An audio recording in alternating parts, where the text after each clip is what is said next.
Hello everyone, this is Rebecca Castellon. I've been getting a lot of phone calls recently from people inquiring about the Miami real estate market and how it's been impacted by the coronavirus situation. So I just want to put together this brief video to give you an overview of what's been going on. And the first thing that I want to talk about is just general overall market dynamics and what it is that we're seeing. So since the coronavirus pandemic, closings are taking place. Sellers are calling to list their property on the MLS, so they're preparing it right now.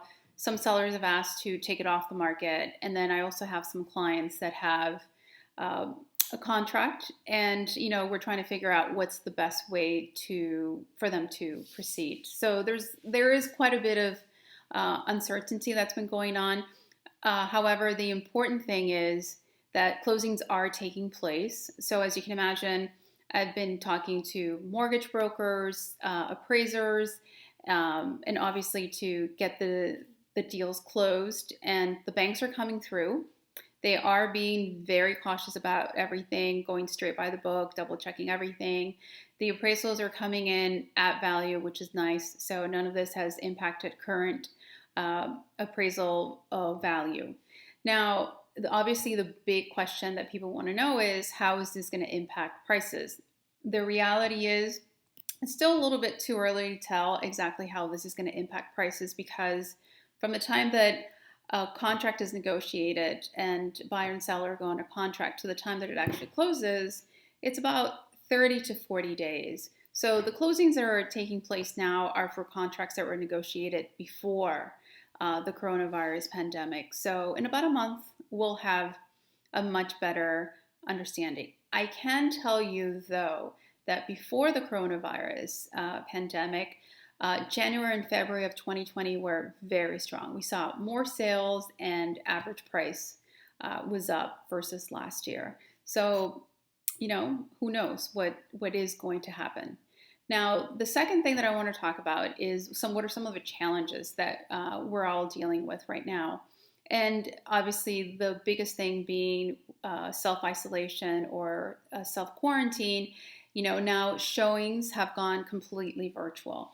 So we are dealing with buyers who are looking at properties, and it's just a FaceTime or Skype. It's just through video. These are tools that we've used in the past, but now it's pretty much across the board. So when I go into a property, obviously I ask for no one to be present if possible, and for all the lights and the doors to be open so that there's very little, if no touching at all within the property. And then also we are seeing a lot of high rises now not allowing people who don't live in the building enter into the building. So for those types of properties, there's really no opportunity to actually do any type of physical showing. And in some instances, they're not even letting realtors go in to do a virtual showing. So those are some of the challenges that we're dealing with. And then obviously the big question and the third topic that I want to talk about is what is actually moving since the coronavirus pandemic. Believe it or not, I've been getting a lot of phone calls from renters, as well as some investors who are waiting on the wings, so to speak, for prices to come down. And, they've told me exactly what it is that they're looking for, what's their price.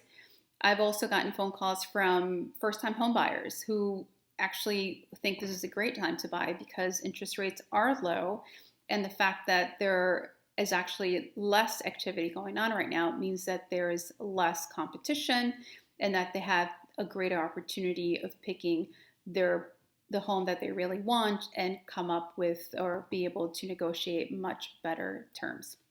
So in essence, that's what's been going on. This is obviously an unprecedented historic time that we're all dealing with. There's a lot of movement. We're kind of taking it as it goes. And I will definitely keep you posted on any changes in our market as they arise. In the meantime, if you have any questions or you'd like any type of information, feel free to reach out to me at any time. It'll be my pleasure to help you. And I just want to thank you for taking the time for watching this video, and please stay safe.